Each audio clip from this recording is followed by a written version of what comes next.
कहानी। गांव की ठंडी रात, सर्दियों की कड़कड़ाती रात थी। गांव के सारे लोग जल्दी जल्दी अपने घरों में दुबक गए थे। लेकिन गांव के बीचों बीच मौजूद पुराने बरगद के पेड़ के पास एक अलाव जल रहा था। अलाव के पास एक बुजुर्ग व्यक्ति बैठा था, जिसे लोग बाबा रहमत के नाम से जानते थे। उनकी आदत थी कि हर सर्द रात अलाव जलाकर किसी भी राहगीर को अपनी ओर बुलाते थे। उस रात 3 अनजान लोग अलाव के पास पहुंचे। पहला एक थकाहारा किसान था, जिसका चेहरा चिंता में डूबा हुआ था। दूसरा एक जमींदार था, जो बहुत ही घमंड से भरा हुआ लग रहा था। तीसरा एक नौजवान लड़का था, जिसकी आंखों में डर और बेचैनी थी। बाबा रहमत ने धीरे धीरे उनसे बात शुरू की। पहले किसान बोला, मेरी फसल खराब हो गई है, मुझे कुछ समझ नहीं आता, क्या करूं?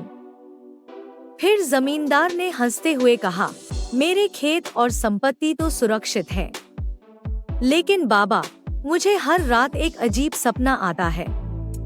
एक आवाज मुझे मेरे किए गुनाहों का हिसाब मांगने कहती है। तीसरे ने कहा, मुझे किसी से डर है बाबा, लेकिन मैं नहीं बता सकता क्यों। बाबा मुस्कुराए और कहा, यह अलाव सिर्फ गर्म नहीं करता, यह सच भी उजागर करता है। जैसे ही उन्होंने यह कहा, अलाव की आग अचानक तेज हो गई। हर किसी को उसमें अपने अपने कर्मों की छवि दिखाई देने लगी। किसान ने देखा कि उसने सालों पहले किसी के खेतों में आग लगाई थी। जमींदार ने देखा कि उसने एक गरीब आदमी को सर्द रात में घर से बाहर निकाल दिया था। नौजवान ने देखा कि उसने चोरी की थी और अब वह पकड़े जाने के डर में जी रहा था। उस रात तीनों ने अपने अपने गुनाहों को स्वीकार किया और सही राह पर चलने का वादा किया। सुबह हुई तो बाबा रहमत कहीं नहीं थे, बस अलाव की राख बची थी।